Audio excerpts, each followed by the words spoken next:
I'm very pleased to introduce Gabriele Villarini, who is a professor in the Department of Civil Environmental Engineering and also in the High Meadows Environmental Institute. Gabriele works on flooding. He is an amazingly productive and energetic scholar. His nickname, for those of you that didn't know this, while he was a postdoc here at the Civil and Environmental Engineering Department, was the Machine. And he has earned that. And go download his CV, and if you ever print it, you will need help to carry it, because he works very, very hard to do rigorous work and make sure that the world hears about it. So Gabriele, before coming back to Princeton, was a professor at the University of Iowa in the Department of in Civil Environmental Engineering, but was also the director of the Iowa Institute for Hydrologic Research. And in order to prepare for that management role, he did something that very few of us, and maybe none of us in academia do. He got an MBA. So in order to manage, he actually learned to manage, as opposed to the rest of us that just stumble our way through it. So anyway, we have a very rigorous, very prepared, and hopefully very entertaining presentation today. All right.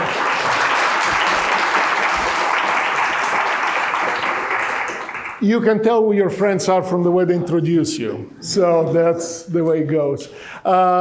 Thank you, Gabe. Thank you all for being here. As Gabe mentioned, I came back to Princeton this summer, and I want to contrast this with Catherine, who presented last month. And one of the things she mentioned was that this is her 30th year.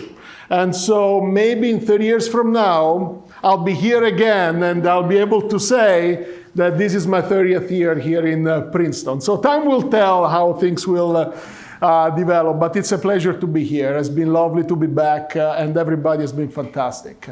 What I'm going to tell you about is a little bit of a journey that started about 15 years ago. And so we started with questions, and then over time we started chipping at it. And you'll see that we haven't reached the end of this journey. We are still learning as we go. And so the way I approach things is try to learn as we go, understand what we are doing, and then move forward. Everything for me started pretty much in 2008 when I was finishing my PhD at the University of Iowa.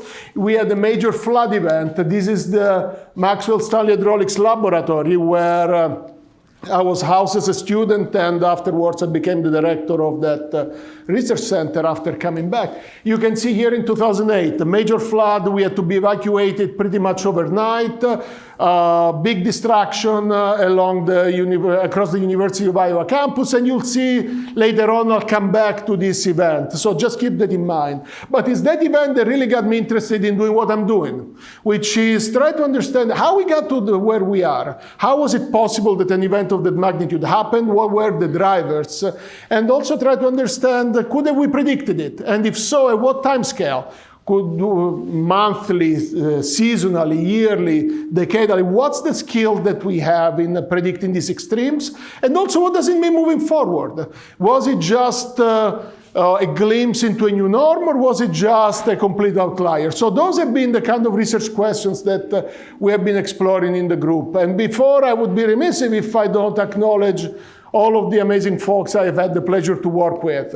Students, postdocs, I'll try to give them credit by listing the citations at the end of the slide, the bottom of the slides when they happen. But they make everything I do on a daily basis so much more enjoyable and really put a smile on my face every time I walk through the door. So I want to just acknowledge and thank all of the amazing people I've had the pleasure to work with. Without any further ado, and by the way, this is 2011 when I was a postdoc here. This was during Hurricane Irene. One of the access points to Princeton was flooded, and that's another line of research that I'm interested in, hurricanes. But I can't pack everything in one presentation, so I had to pick some. And so the way I've structured the presentation is in three parts. The first part is attribution. Try to understand how we got to where we are in terms of flooding. The second part is how do we translate that knowledge to say something about what the future might have for us? And finally, try to move forward. Try not to just think about the natural hazard, but figure out that there are impacts. There are people who are impacted. And I'll give you a very brief glance into the most recent work we have been doing.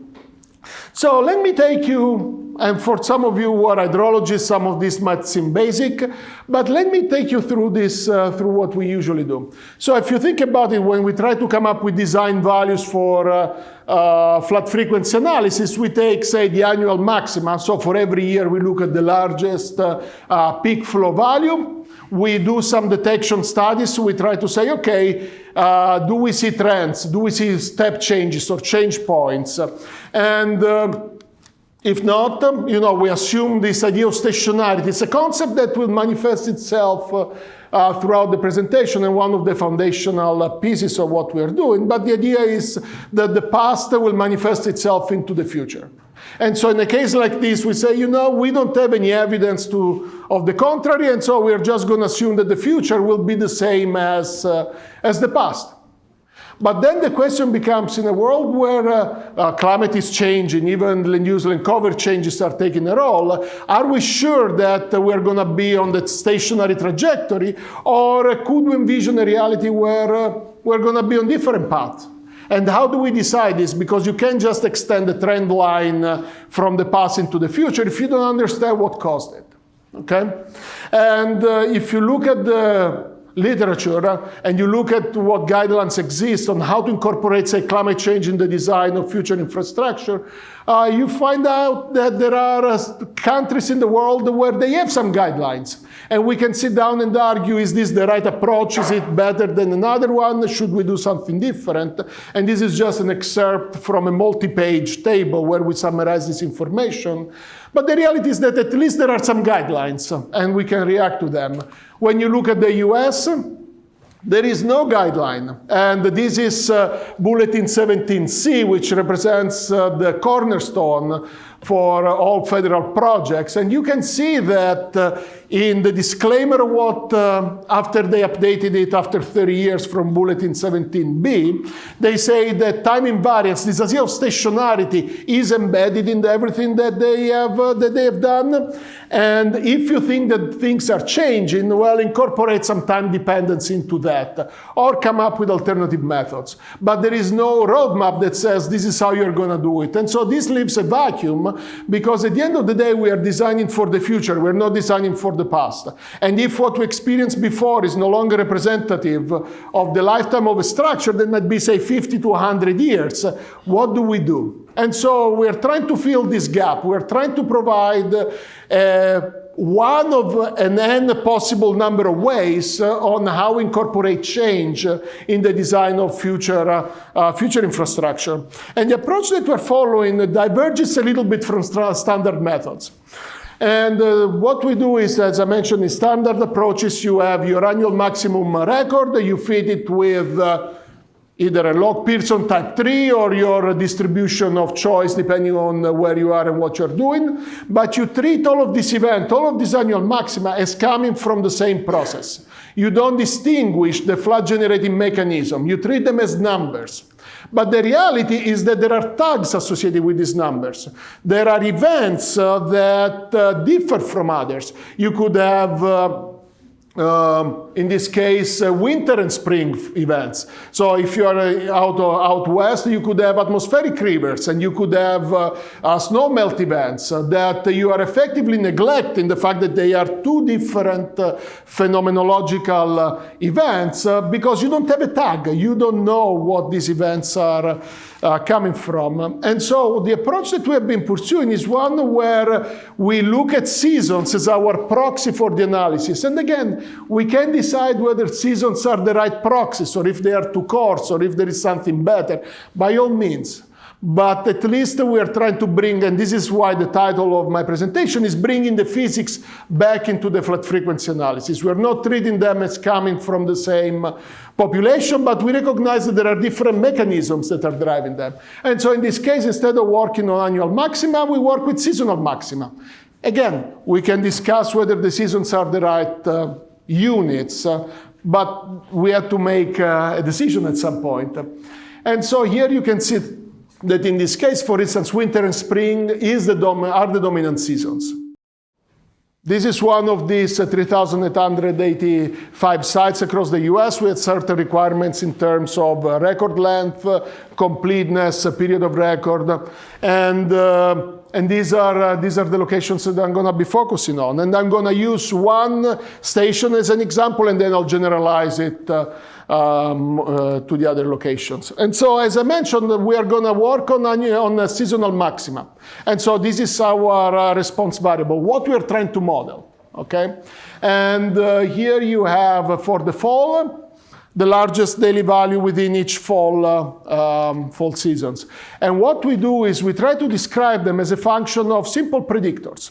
And again, the idea is, can we come up with a simple model or a parsimonious model that is able to describe the processes at play? And so here we use Bayesian average and seasonally average precipitation and temperature for the concurrent season, which means this is the precip and temperature for the fall, and then lagged. And so this is from the previous season. So this would be the summer precip and the summer temperature. Okay, and the idea is that, I understand we're all used to hydrologic models where you follow all the idiosyncrasies of the weather, you try to describe it, and I'll get to that. That's another approach. Here we're trying to understand whether these large-scale drivers can be useful to describe the year-to-year variations in flooding. And the idea is twofold. One, if that's the case, can we meet the GCMs where they were, in a sense, expected to, or they are expected to work? And the other, it's almost a way of thinking that there is already enough information in the mean state of the basins that would enable us to explain the variability in discharge. And so what we do, we use a gamma regression model where we look at every possible combination of predictors and parameters, and the idea is that we let the data speak for themselves. For every location and every season, we select different models that capture different processes, okay? And we do this across all the different seasons, okay? As they say, a picture is worth 1,000 words, and so this is how the results of for this location. The circles are the observations, which is what we're trying to mimic. These are probabilistic models. If you look at the red line, that's the median of the gamma distribution. It matches really well the year-to-year variations in the seasonal maxima.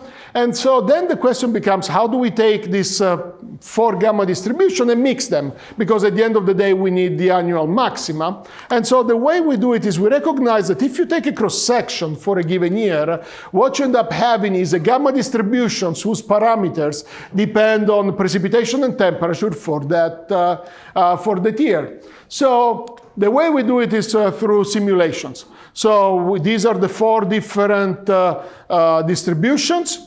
And we start sampling. So we pick one number from each of the distributions. And what we would do in reality is that we would pick the largest value out of these 4, and we would put it away, okay? We do this the second time. In this case, the largest value comes from the spring, and we put it away. And we do this,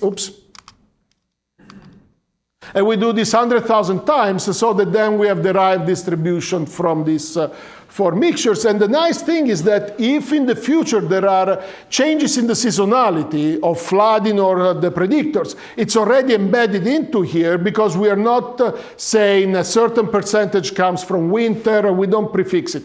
We let it adjust depending on the temperature and precipitation as it happens. And so when you do this, what you end up having is an interesting picture where you see that the fall and summer, they don't really contribute. They were much lower. But then you have that the bulk of the distribution is controlled by winter floods, while the tail is controlled by the spring floods. And so you're able to capture this variability in your in the processes. And this is what you get. So remember, here I'm not fitting the observations. This is derived after I mixed the 4 different distributions. And basically this simple approach really gets the year-to-year variations in the annual maxima. Just so that you don't think I cherry-picked my sites, these are the results across the 3,885 sites. The bluer the color, the better the agreement between the median of the fitted distributions and the observations is. You can see that this is a summary box plot. You see that about half of the sites have a correlation of 0.68 and above. And again, so when we looked at this, it was very comforting to see the quality of the results. There are obviously regions where it doesn't work nearly as well, and this is on top of the Ogallala Aquifer. Water withdrawal for irrigation is not part of the model. The model doesn't know it, and so there are areas where this starts breaking down. But to get a sense about the human interventions on these watersheds, we looked at the reference and non-reference data. Reference data are locations that have minimal anthropogenic impacts. These are locations where there is limited or no reservoirs and dams, no impervious areas or limited urbanization. And you can see that when you compare the distribution, the performance between the two, it's very similar. And I'll get back to this idea of the climate doing all of the work with this human drivers that play a more muted secondary role a little bit later on in my presentation. The other thing that we can start looking at then is in terms of drivers. What are the predictors that are important? And here what you see, and this not terribly surprising, precipitation is the most important driver, with temperature that plays a much more regional effect. And you can scale this up for all the seasons. And these are the kind of relationships you get. Now, one of the things that we always think about it, you hear the comment, well, these are statistical models, correlation doesn't mean causation. Fair point. So then what we did, we started digging deeper. We said, okay, can we start making causal statements about the nature of the results that we get? And so we've been using Bayesian networks to be able to make, to go beyond just correlation into causal statements. And we used a number of different ways of classifying the strength of the evidence, but this really drives home what the most important predictors are, and this is going to be even clearer when we look at, say, the top two predictors for each location and for each season. That's when you start seeing the strength of the evidence, the role of precipitation, and the much more regional role that the temperature does, both as a precursor, thinking of solid versus liquid precipitation, snow melt, and rain on frozen ground. And so what we have been learning is that the relationships that we found in the past, they're not just coming from spurious statistical relationships, but there is causal evidence that strengthen what we found. And we wanted to explore whether the US was a special place or whether this approach is flexible enough to be applicable everywhere in the world. And we looked at about 8,000 sites worldwide for which we had the data. The results are very consistent. We stratified them by continents, we stratified them by climate region, we looked at cross-validation, leave one out cross-validation to do verification of the models, and the performance seems to extend beyond the US. And so this is, there is nothing special about the US that would limit us in terms of the use of this model. As I mentioned, I wanted to go back to the issue of human impacts. Okay, the first time that I thought of it, if you have impervious areas, we always hear about the role of the cities. And if you think about potentially reservoir, what we did, we tried to look at, first of all, if there was a dependence on catchment size. In our mind, given how coarse these predictors were, we thought that this approach would work better at larger scales compared to smaller basins, but there is really no dependence that we can find that is strong. We looked at dam density. We looked at the amount of storage sorry, I'm in the way. The amount of storage capacity. We looked at an indicator of impervious areas. And again, there isn't a strong dependence. And so the idea, and this is consistent with some other recent works, that points to the climate as doing the majority of the work, with all of these other modifications that play a more muted role.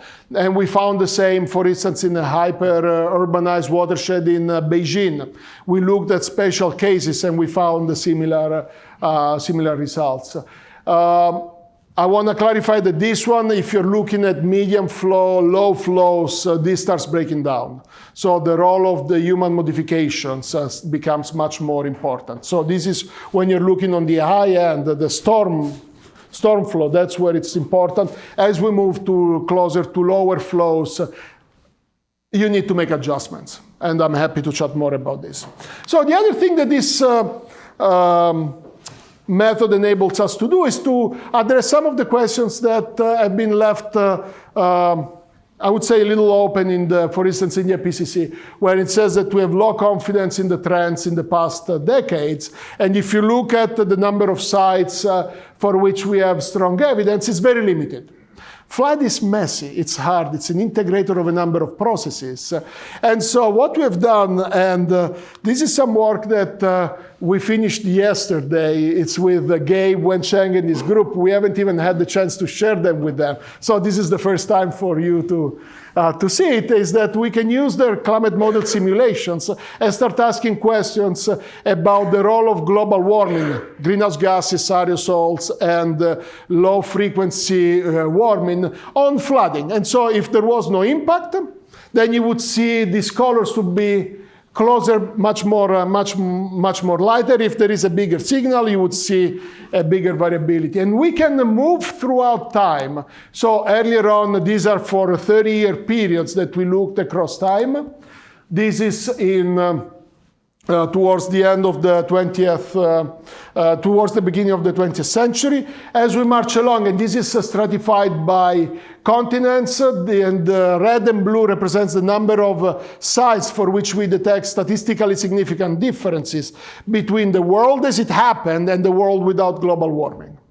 Okay? And as we march along, what you can see is that the biggest signal of change starts manifesting itself only in the most recent decades. That's where we are starting to see more of this signal. And obviously, these are results based on 3 ensemble members. This is the mean of the 3 ensemble members, and there is quite a bit of variability when you look at them along latitudes. But at the end of the day, the main message is that as you go earlier in the 19th and later in the 19th century, as we move closer, the departures from the differences between the warming and the no warming scenarios, they start getting amplified compared to earlier on in the record. And this approach is simple, but enables us to ask questions that might have been hard to ask otherwise. And some other work we are doing looks at the role of volcanoes on flood hydrology as well. So there are a number of questions we can start asking. All right, so let me start bringing this home. So we have learned from the past, and now we want to move into the future. And the idea is that we have learned what the major drivers are, and instead of extending a trend line, if we want to see how the drivers are projected to change and what the inferences are in terms of flooding, depending on the scenario we are moving on. Okay, and these are some results we have obtained from CMIP6 models. The nice thing of this approach is that we don't need to have high-resolution models because we're looking at basin average and seasonally average quantities. So we can have models that have a coarse resolution. We bring them together, we do bias correction, and use them to tell us something about the future. And the future could be a future where we shift towards larger flood peaks. So here is a comparison between the last 30 years of the historical run and the last 30 years of the 21st century.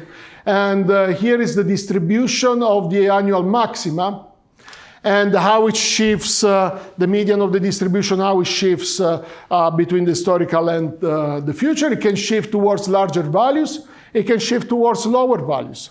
And so this is what we're going to try to quantify. And when you look across the whole US, as you go to the main message is that we're shifting towards larger flat peaks. And this is particularly so when you're looking at higher emission scenarios compared to the more sustainability-oriented ones. But there is also regional variability. The US is not moving all in the same direction. In particular, the southeastern US is the area that shows the strongest signal towards bigger floods. And the Great Plains of the North and the southwestern US is the area that points in the other direction. And this is in line a little bit with what Brian Sod and Isaac Held discussed with the dry gets drier, wet get wetter kind of approach from rainfall and climate. But from a flood perspective, we're moving towards more extreme conditions, whether it's larger or whether it's towards smaller conditions. When we look this across different annual exceedance probability, this is akin to is the inverse of the return period, from the 2-year to the 500-year return period. You see the same picture. We are getting, as we move towards higher emission scenarios, we get an exacerbation towards larger or more extreme flood peaks, and this comes at the expense, in a sense, of the middle class, the areas where we no longer have not statistically significant changes. And let me go back to this idea of significance, because sometimes we use it as a way of avoiding incorporating change. And what we do is, when you look at trends over the historical period, what you end up saying is that there are a number of sites for which we could not make statements about the presence of trends. Okay, all we can say is that we fail to reject the null hypothesis, which is different from accepting it. And so it's this idea of evidence of absence and absence of evidence. Because as you move into the future, what you get is actually an increase in the trends over towards the end of the century, and more so when you're looking at high emission scenarios. And this becomes clear when you plot this Kendall star, which is a way of quantifying the monotonic dependencies over the historical period versus the future. You see that as emission scenarios, as emissions increase, you get larger Kendall star values, meaning stronger signal of change. I'm almost done, and this goes back to the idea of this is one way. We don't know what the future will be, and so we are trying to get at it from multiple directions. The other approach is using a hydrologic model. It's a hydrologic model that was developed by the Iowa Flood Center, and this is something we are very familiar with given our past. And I'm happy to go into the details of the model, but it's a very simple parsimonious model that we have used successfully across the state of Iowa in particular. It takes the landscape, it decomposes it into the river network and into hill slopes. Rather than using a gridded formulation, it adapts to the topography of the area that you are looking at. And it's very efficient from a computational perspective.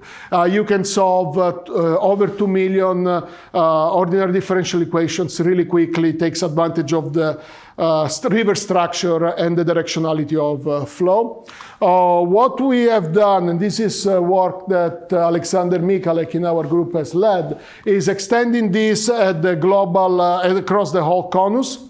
We did calibration over main basins, and then we validated the results across all the inner basins. So all of these results, all of these sites, they didn't see any calibration. And what you get is actually really good performance. Just to give you a sense, the performance that we have had is in line with the performance of the National Water Center and their National Water Model. Just to frame it in the context of performance. And again, there are areas where it doesn't work well. The arid south is another area where we are having issues, so we have developed separate modeling formulations for for that. But again, there is a dependency a little bit on the kind of climate. But instead of telling you about all of the amazing work that we have been doing across CMIP 5, CMIP 6, high-res MIP, what I want to focus is more on the impacts. So far I've talked about the hazard, but then recognizing that it's not just the flood magnitude that we care about. We have been looking at different contributions, so different characteristics, duration, and we found that flooding is projected to last longer. We're now working on the frequency of flood events, and so we're looking at different characteristics. But one of the elements that I think is important is to contextualize it from an impact perspective. And so it's not just how big of a flood peak you expect, but also what does it mean in terms of flood inundation. This is Cedar Rapids, which is about 20 miles north of Iowa City, and this is in 2008. You can see how many blocks were completely underwater. And so, for instance, one question we asked is, how much worse does climate change make this event? It's something that I was very curious about because it affected me personally. And oftentimes we look for events that really shape what we're currently doing. And for me, this was the event that got me to where I am now.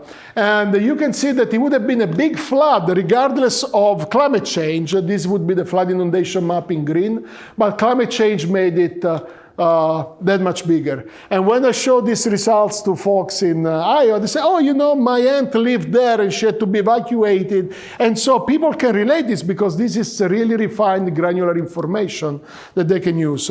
And there are also nonlinearities.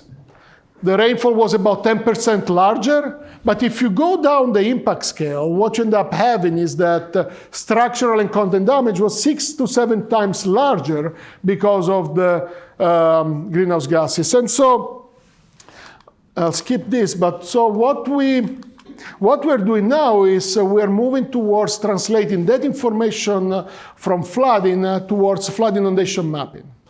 And we're starting with a simple approach, is this height above nearest drainage that basically looks at topography, DM, and looks at the water and it spreads it over the land. Just as an example, this is for 2008 in Cedar Rapids. This was developed by the Iowa Flood Center after extensive modeling, bathymetric surveys, and this is what we got with this simple approach.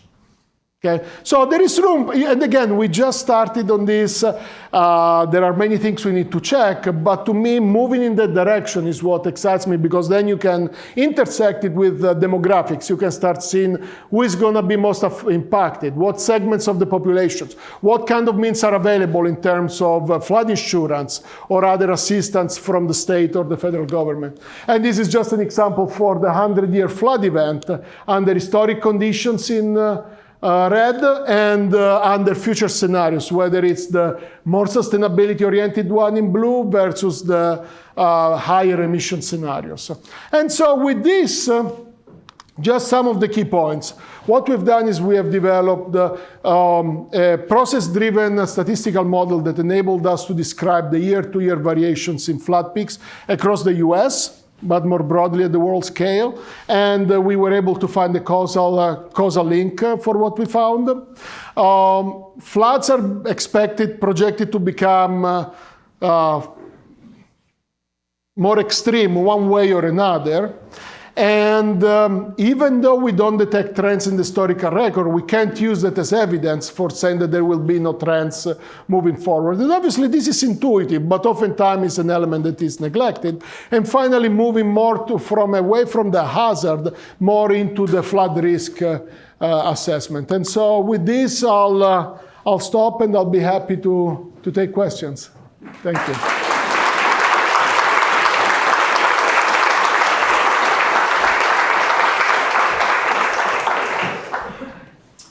Okay. Should I sit? Sit, stand, be comfortable. So now we are going to, oh wait, I'm glasses, good. We're going to start with the question session, and as is the habit here, the first question should be from a student or a postdoc. And we can wait, Gabriele needs to rest a little, so we can take our time.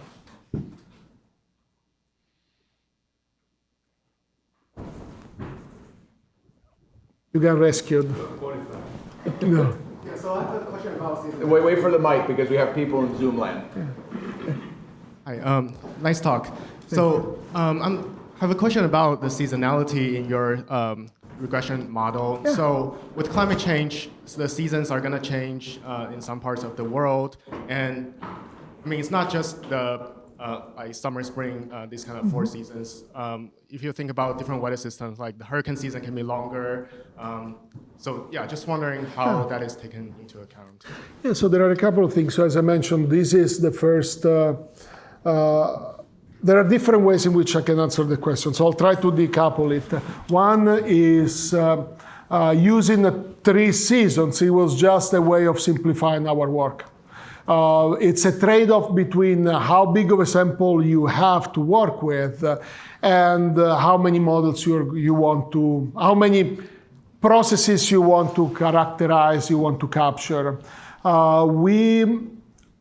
If there is a shift, the approach itself would capture, because in a sense you are looking still at the largest daily value within a certain time window, and the predictors that come with that. And so in a sense, if you're looking at, and we have seen it for the projections, what we see is that, for instance, there is a shift towards earlier fall, earlier flood peaks in the Great Plains of the North, for instance, tied to liquid precipitation versus no accumulations and higher temperature. That's already embedded in there in the model. And again, one caveat that I always want to mention is that there is an assumption of stationarity that we're making. And the basic assumption is that the regression equations that we have developed for the historical period, those functional forms, they're going to hold into the future. And so that's something that we have to live with. But assuming that that's the case, then the model would be able to capture it as well. Another thing to address, maybe even more directly what you mentioned, is we could develop 12 models, each one of them of 3 months, and you shift them by 1 month every time. One of the main issues is that at the global scale, the data that are available are the seasonal maxima for discharge. They don't give you the daily discharge. And so we're a little bit limited there in how we can split that. Oftentimes there are rules and regulations that wouldn't enable us to use the daily data, or the daily data might not be available. So those are a little bit more of the admin constraints that we have to deal with. But yeah, there is nothing special about the 3 seasons, besides the fact that we can relate them to processes that we can interpret. So we have a question there, and then we have some online as well. Very nice talk. Since precipitation is a major driver of the discharge model, my question is: so what precipitation dataset have you used to build a model? Yeah. So in terms of precipitation for the US, we used PRISM data. So PRISM is 4 kilometer daily. For the global scale, I believe we used quarter degree monthly, because all we need is monthly data. Because then we aggregated at the seasonal level. I believe it's from 1948 to the present. It's an interpolation of rain gauges. So, thank you. Of course. Okay, I got one question as we get the mic over here to Stefan. There's a couple questions online. One from Joe Guarnicia. Question about accessing predictions for specified watersheds as an important parameter to be considered for remedial design, specifically design of capping for contaminated soils and sediments. So maybe a question about the land, water quality, water quantity thing. And then do you mind if I take that first? Take that first, yeah. So one of the issues, so when we looked at, the reason why I mentioned that these models will start breaking down when you're looking at other parts of the distribution is because then you start dealing with other contributors.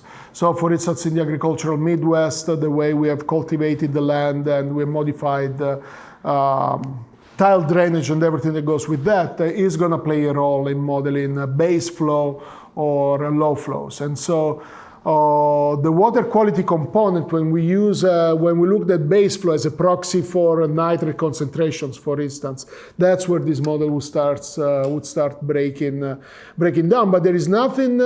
We looked at, for instance, something I didn't mention is the compounding between you get a big flat peak and then you get a big pulse of nutrients in the rivers, and so there is the dependence. It's there.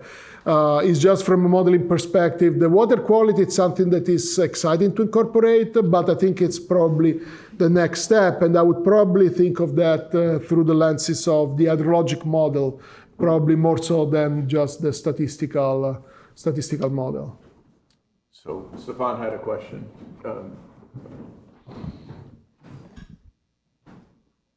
In your discussion of kind of the future results, you alluded to the wet weather, drier paradigm. Now that is a paradigm that concerns the steady state atmospheric convergence, and it makes no statement about precipitation intensity distribution. What is driving floods? Is mean convergence, as would be drier type state arguments, or is it actually something else, which would be the intensity distribution change? So I use that more of an example, because people might be familiar with this idea that the extremes are getting more extreme one way or another. We're not just moving towards wetter conditions or drier conditions, but it's just an exacerbation along the spectrum here, because we are not looking at the daily rainfall, for instance, talking about the intensity. It's much harder to separate, for instance, is it the dynamics, is it the thermodynamics that is driving our results? Because we're looking at a value that is aggregated over a basin and is aggregated over a season. So it's a little bit harder to track what the contribution would be. But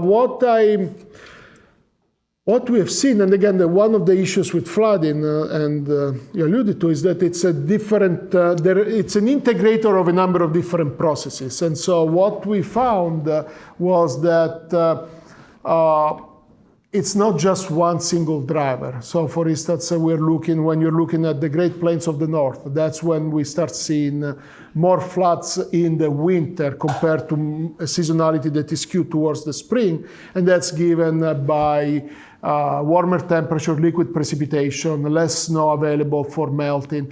And so it's a little hard for me to go back to Brian and Isaac's study in the sense to directly, it was more of a metaphor in the sense that we are moving towards more extreme conditions, less so from a very specific paper-related statement. Elizabeth? Hi. I think it's a good question to piggyback on Stefan's question, because I'm interested in the other side of this, the drier part of this, and how your model might be able to inform on the other end member of the extreme, which is when things are projected to be drier, and how to predict and manage those hazards for people. Yeah, so let me make sure when I clarify, when I talk about the drier gets drier, I mean that the flat peaks are getting smaller and smaller. So I don't know if you're thinking more of a drought, a low flow. So for that, this model probably wouldn't be the best way, at least the statistical model. Because at that point, that's where human modifications of the watersheds are gonna become important. We have seen it for base flow over the Midwest, a model that didn't include agricultural intensity as a proxy for human activities wouldn't work well. And so when we think about the dry, I'm thinking low, flat peaks getting smaller rather than thinking about drought. But low flows, it's something that then the hydrologic model would enable us to look at. And to me, it's less about the methodology and it's more about the question. There is no one size fit all. And it's more, what is it that I'm trying to answer? And also, what's my audience? Because the nice thing of this, the reason why we started with the statistical model is that oftentimes the idea is to use it for communication with practicing engineers, for instance. And so they can relate to these drivers in a relatively intuitive way. And so that's also a reason why we went for this parsimonious framework. But droughts, low flows, that's the other side of the coin in a sense, but it's not something we have looked at. But it would be very interesting to look at regardless. Absolutely. Okay, I have a couple of Zoom questions. I'll start with Guy Nordenson. Asking, is there an upper bound on the peak discharges that you estimate, including climate change effects? You report up to 500-year average return periods. Does the hazard curve level out there? And if not, what return period might it level out at? Yeah, so this is, sometimes it gets more in the philosophical approach about the presence of an upper bound or the lack of one. And so if you think about it from a statistical perspective, we oftentimes fit a generalized extreme value distribution. If it falls in the domain of attraction of a Frechet distribution, there is no upper bound, but physically we know that there is an upper bound. I'm actually going to work with a statistician next week, where we're going to try and move towards addressing these kind of questions, because it's a problem. If there has to be a physical upper limit, the question becomes, is it so high that becomes almost infinity, or is it my working assumption, and from some simulations that what it ends up being, is that we get this unbounded above distribution because we are mixing distributions with lighter tails. So by mixing distributions that have a physical bound and treating them as coming from the same population, we end up with an unbounded above distribution. And so we're going to explore if this is really the case, whether this is an artifact of the way we look at this as numbers, or whether we can parse it out from a phenomenological perspective to give us a reasonable upper bound. At that point, we'll have a better sense for where the upper bound is. Okay, so there's a question here from Dr. Vijaya Kumari Nuna, asking, is the degree of damage measured proportional to the impact of climate change? That is, I'm assuming somehow, is there a linear translation from climate change to damage? No.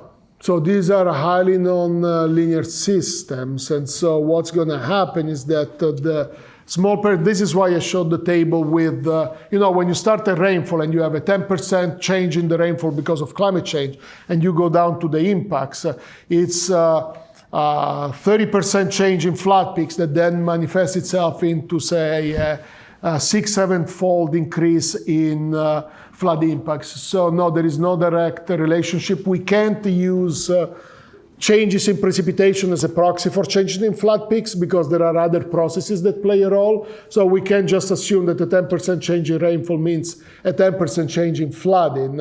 And so there are all these aspects that we need to factor in and go down this impact chain. So, and just to expand on that, do you have a sense if the difference, this nonlinearity, is due to some geometric thing where we're going from volume of water to area of water, and that gives us some nonlinearity, or is it because adaptation to flooding has a geometric component? Is the further you are from a river, the less adapted you are to being flooded? So it's something that we're looking into, because right now we have one point, Cedar Rapids, and for that we have a sense, and right now it's we know what this looks like. The idea of going across the conus is that will enable us to identify, to start parsing at that kind of questions of the role of different, what's driving these nonlinearities, and we can start answering these questions. What I can tell you is that the nonlinearities in the flood response, a big part of it comes from the way that sounded, I have my wife as the same ringtone when she calls. I froze for a minute. I'm like, I think I put it on Do Not Disturb, but whew. What we found is that, for instance, if you basically, whatever rains you're transforming into runoff, then a 10% change in precip translates in a 10% change in flooding. But because of the way that the water propagates in the soil, antecedent wetness, soil moisture, that's going to modulate the response to floods. And that's something that we need to take into account. Okay. So, and then I think I need to cut off shortly, but what I wanted to ask is a change. So by splitting up the extreme peaks into seasons, you can talk, in addition to changes in amount of the flood, you can talk about changes in seasonality. I think you alluded to this in northern Great Plains. Yeah. You might expect that we want to keep water out of our structures, but we also use water for irrigation, for sanitation, for other things. Does changing the seasonality of flooding make dealing with wanting to have water but keep it out of buildings more problematic? So this is probably where, and this is some other work we're starting, is looking, instead of the next 100 years, because these are what-if scenarios. We are looking at if we have certain kind of forcing, this is the response we expect. I think that would be more useful thinking of predictions, whether it's decadal predictions over the next few years, just to get a sense for what the flood response might look like, and maybe there are trade-offs between keeping water, for water irrigation, water withdrawal for agricultural purposes, versus lowering the risk of floods. So that might be maybe a different time frame to operate with those decisions. Okay. So, do we have more questions? Frederick, I know it's getting lonely from you. Quick question, perhaps on one of your early slides where you're saying you're trying all these parameter combinations and then you end up with a parsimonious model. Yeah. How many parameters do you actually have? Yeah, so at the most you can have 10 parameters at the most, because you have two parameters for the gamma distribution, and then you have an intercept, and you have 4 parameters for the Bayesian average. We use the way we do model selection is through parsimony. So we try to, it's a trade-off between how well we fit the data versus how many parameters we are using. So you pay a penalty for adding parameters. In most cases, the most sensitive one is the mu parameter, which controls the average state of the system. The sigma parameters, which is related more to the variability, is oftentimes selected as a constant. So we have at least 30 points, in a sense, and we have usually 5-6 parameters. And oftentimes it's more points and fewer parameters to fit. We wanted to make sure that we didn't have more parameters than data points to fit.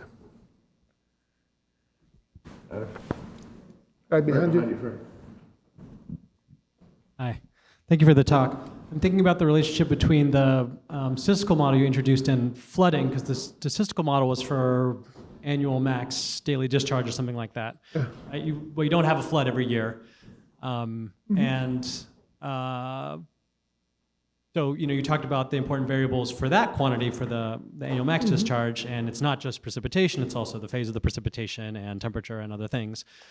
But when we think about floods, and maybe we have to think carefully about how to define that, but I think intuitively we know what we're talking about,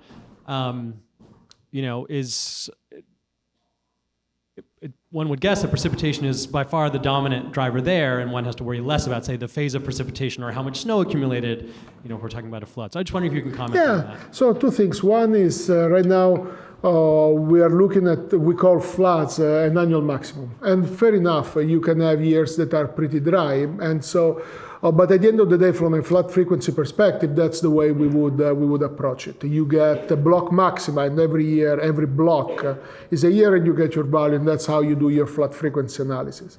Usually the 2-year flood event is oftentimes used as a way of assessing, and so the Q50 is a way of water in the banks versus water out of the banks, and so that you can use, that's why we start with the Q50, the 2-year event, because it's a good indicator for whether the water is going to be out of the banks. By how much, that's a different story. The other piece to what you mentioned is that we actually looked at, we have a study under review where we looked at National Weather Service flood threshold levels and whether it's a moderate, minor, major flooding, and look at how much time we spend above those thresholds. That's looking at the duration, because there we can talk about duration of floods, because that's a threshold that has been based, that is based on impacts. And so in that case, the modeling that we're using is a different one, because it's a binomial regression model because of the nature of the data we're dealing with. But again, what it points out over the eastern US is the floods, once you get above this flood level, they tend to persist and stay there longer. And we have experienced this in 2019, for instance, in Nebraska, where it was about flood level for months at a time. And so that's just a way of thinking of that. There are many characteristics of floods that are interesting.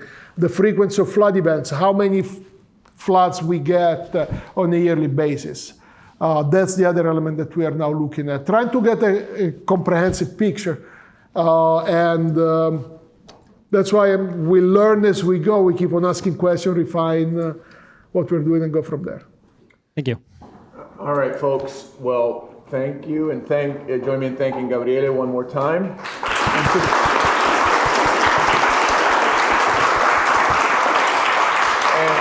And before you leave, before we sign off on Zoom, I want to remind you on May 7th, we will have Kevon Riney, who is the Barron Visiting Professor in Environmental Humanities at HMEI, and also at the Departments of Anthropology and African American Studies, is going to give us sort of his capstone seminar from his year-long visit here with us. So please come on May 7th. Thank you.